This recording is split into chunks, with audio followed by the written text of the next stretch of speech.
Hi guys, Peter McKenzie, Rincon Property Management. Today's video is about a topic that we feel pretty strongly about, and it's keeping your tenants happy and keeping them in your property for the long term. So what is your management company, or what are you doing as a landlord to keep your tenants in the property, to keep them staying the longest?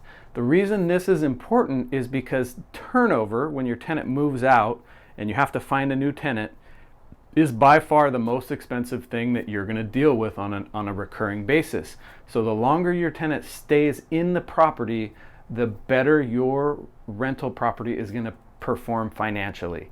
So here at Rincon, we really believe in taking excellent care of tenants. So there is this stereotype in landlord-tenant world that you have the big bad landlord and you have the poor little tenant, and what the landlord says the tenant just has to do, and it's really an adversarial relationship. We 100% do not subscribe to that type of stereotype here at Rincon.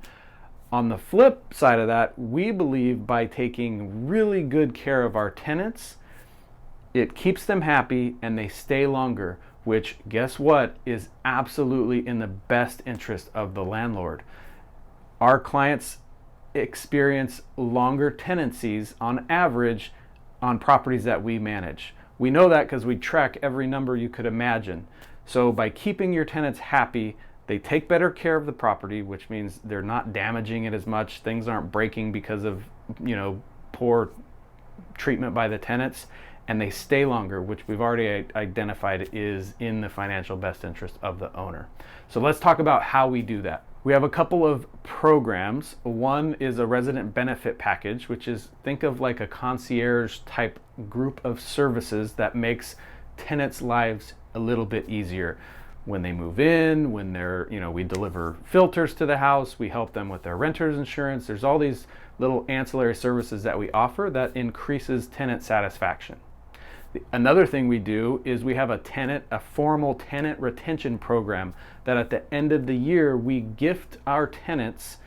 Can be like a gift certificate from a restaurant or something along those lines, as a way to say thank you for taking good care of the property, thank you for paying the rent on time, thank you for allowing the owner to benefit from the owning of a rental property.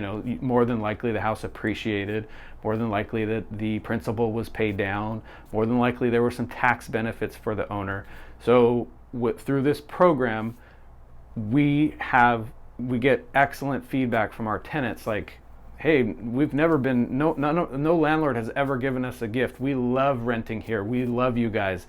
That's music to our ears, and it's music to our clients' ears, because they stay longer, which is a good thing. The other thing you guys can do to figure out how your company treats tenants is go to their reviews. Go to Yelp, Google, see if there's tenants that are reviewing the management company. And I can tell you from experience, there absolutely is.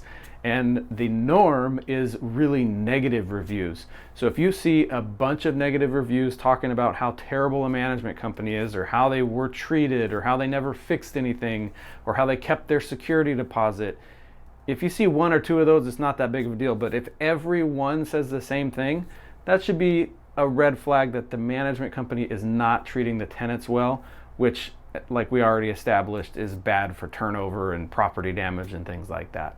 The other thing you could ask the management company is, what percentage of the security deposits are you returning?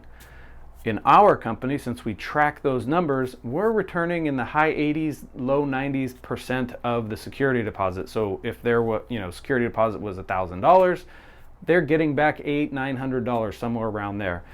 That's uncommon. So the norm is that a management company keeps the entire security deposit to fix damage or things that they think that the tenant should have taken care of. That's not a good sign. You don't want that. That's one of the most common lawsuits that's filed in small claims court, is when a landlord or a management company kept the security deposit, for something that they weren't allowed to. So in our case, we track that number, and our goal is to return as much of the deposit as we can. The reason is, if we're able to return the whole deposit, it means the tenants left the property in perfect, great condition. And that's what we want. We don't want to have to go fix a bunch of damage. That's bad for the landlord and for everybody. So we take good care of our tenants, they stay longer, and they take better care of the property. I hope that makes sense to you. I hope it's pretty clear our philosophy on dealing with tenants. If you like this information or you want to get more of it, please subscribe to our YouTube page. Thanks for your time.